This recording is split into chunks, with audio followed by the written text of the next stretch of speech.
why it's going to be nearly impossible to purchase in Coral Gables in the near future. The first reason is home prices are going to go up about $1 million in the next 2 years right here in Gables.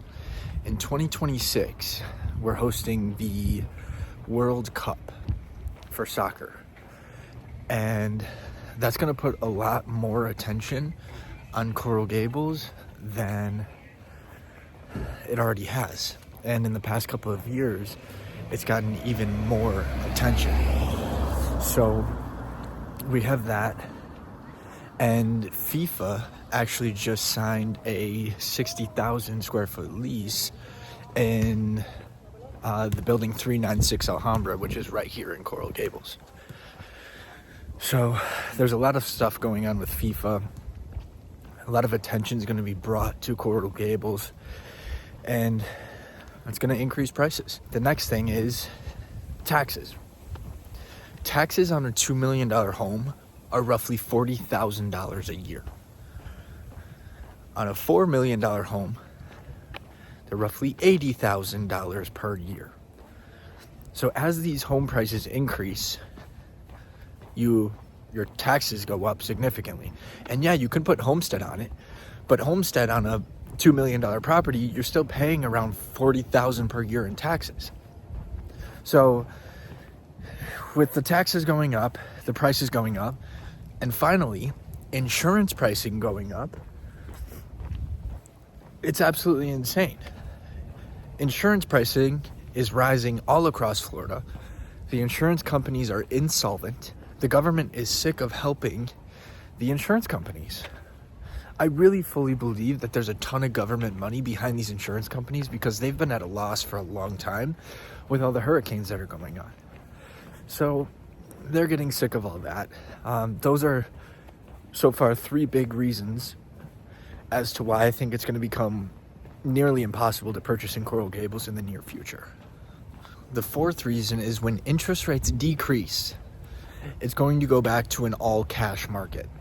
Back in 2021, you couldn't finance a property in Coral Gables because there were 15 offers on every single property in Coral Gables. So that reverted everything to cash. So you could basically only buy Coral Gables property for cash. There's a lot of buyers sitting on the sideline waiting right now for interest rates to drop. And they want confirmation that the economy is moving in the right direction, there's not a recession coming, etc. So when the rates drop and the economy gets the way it needs to be, we're going to have buyers coming out of the woodworks, and we're going to be at 15 offers per property in Coral Gables. Lastly, I've been talking to a lot of my neighbors here in the neighborhood, and one of them just moved from California. He's like, yeah, there's a bunch of law firms moving to Coral Gables. I'm like, oh, that's super interesting. He's like, yeah, I came from California. My office is in Brickell now, but all the law firms now want to get out of Brickell. They want to come to Coral Gables. I'm like, oh, interesting. Okay. He's like, I figured when I moved here, he's from Orange County. When I moved here, it was going to be cheaper than Orange County. And it's not.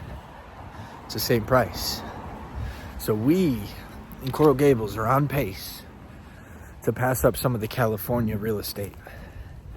So it's going to be super interesting to see. I do really think that a lot of people are never going to be able to buy in Coral Gables. If you do already live in Coral Gables, you're the top 10% of people in America. Because to buy a $1 million home in Gables, which is a 2-bed, 1-bath, you have to have $300,000 in the bank, and you also need to make $180,000 per year with no debt whatsoever. So consider yourself very lucky if you do live in Coral Gables, and I think it's going to be nearly impossible for a lot of people to purchase in Coral Gables in the next coming years.